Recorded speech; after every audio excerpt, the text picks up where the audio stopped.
Chris Buckholz, and in this video we're going to talk about working on multiple styles of trombone playing. And specifically I mean like working on classical and jazz slash Latin slash commercial styles of playing simultaneously. Basically you need to work on these styles all the time and realize that it's going to take a heck of a lot more work to master multiple styles than it would be to just work on one style and master that. I often think, gosh, if I had put all this time and energy into doing just one style well, where would I be in my career? Well, maybe I would have an orchestral position full time, although I'm quite happy teaching. Maybe I would be traveling the world as a jazz player, but I'm quite happy teaching. I don't want to travel that much. I love my family and I love being at home with them. So, and I love a steady paycheck and benefits. So, I've made a career choice based on my needs and my wants and my interests as a trombonist playing multiple styles. And that may not be for you, but you need to evaluate who you are and what you would like to do. But even having some facility in another style is helpful. Why? Because we're moving to a world where there are fewer gigs, and the more things you can do well, in other words, you're a generalist rather than a specialist, the more opportunities you're going to have to work. Number two, a lot of new music and classical music is written in a jazz or a Latin style. They're basically almost writing, salsa music for orchestra. And this is great, but if you don't understand that style very well, I don't think you're going to lose your job over it as an orchestral player, but it's definitely going to make it more difficult for you than if you've got a little bit of background in jazz and commercial music. So, what's the key to all this? Number one, listening. Listening, and more listening. You need to marinate your brain in great trombone sounds of all genres.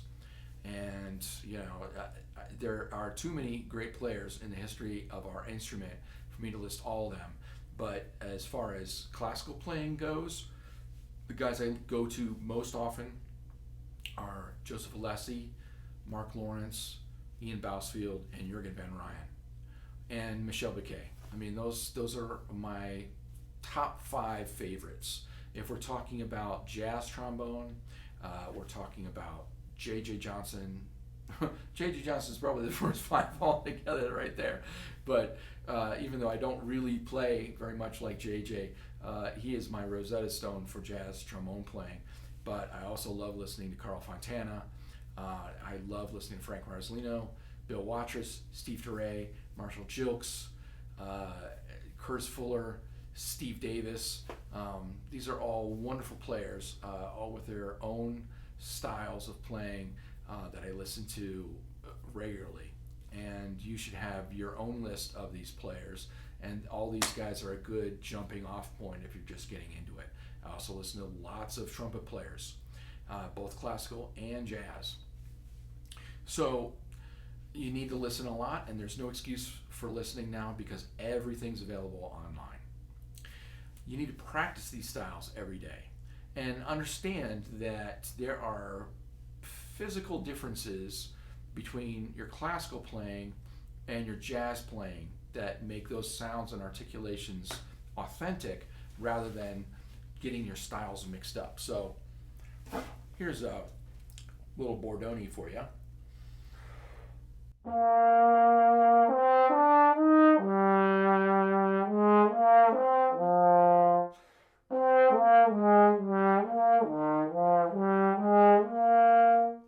Okay, so basic classical style, resonant sound, not hard tonguing, smooth legato, some vibrato. Here's how it would sound if I was playing it like a jazz player.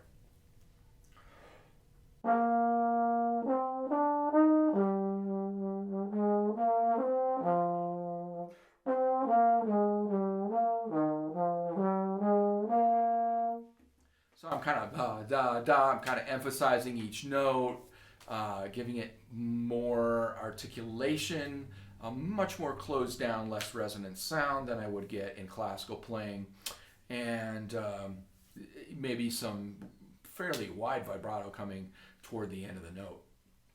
These are all hallmarks of jazz trombone playing gleaned from my years and years and years and years of listening to great jazz trombone players.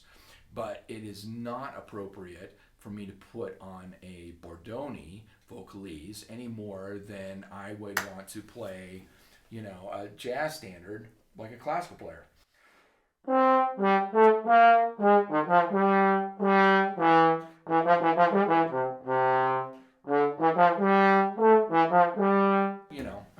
Yeah, ridiculous. So you need to record yourself and make sure that your styles are not crossing over into another style. If you're a proficient classical player, you're going to have to work really hard on getting a great jazz trombone sound and a swing feel, and realize the mechanics involved in developing those are going to be different than your fundamental mechanics for playing classical trombone. And the same is true of a jazz player. You don't want your jazz playing creeping into your classical playing. So keep those separated. Again, recording and listening are the keys to this. When you're practicing, obviously, you only got so much time to practice each day. But if you're going to work on both styles, you need to work on both styles every single day. And some days it might mean you're doing more jazz playing. Some days it might mean you're doing more classical playing. But do try to cover both in a concerted way every single day.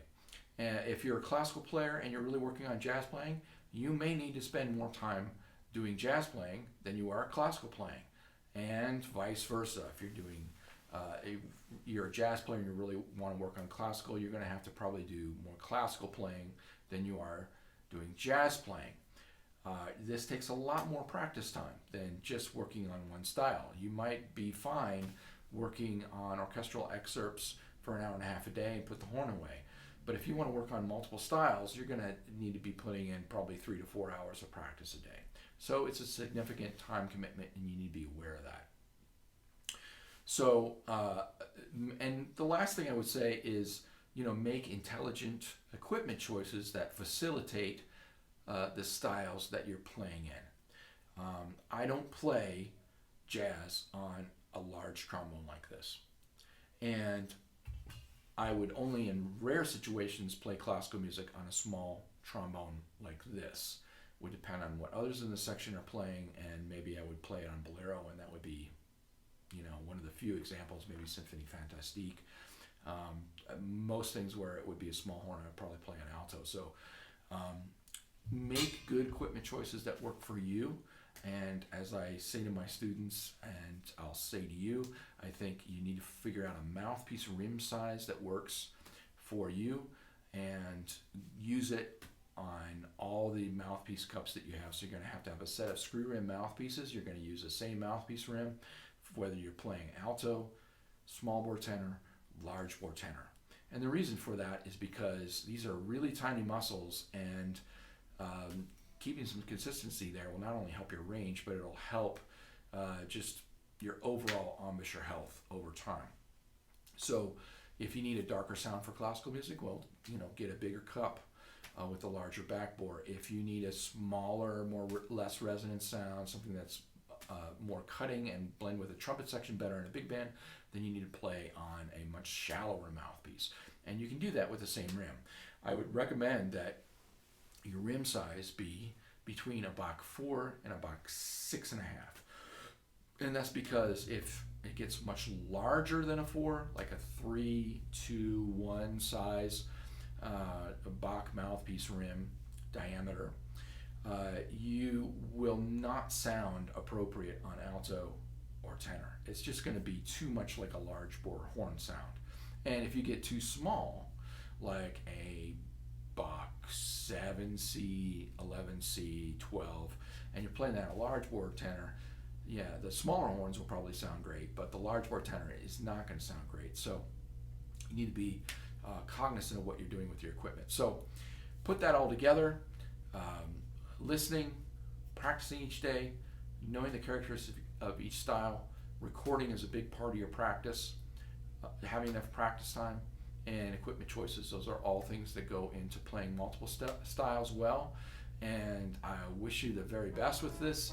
If this is something you want to pursue, I highly encourage you to email me at cbuckholz@unm.edu if you have any further questions about it.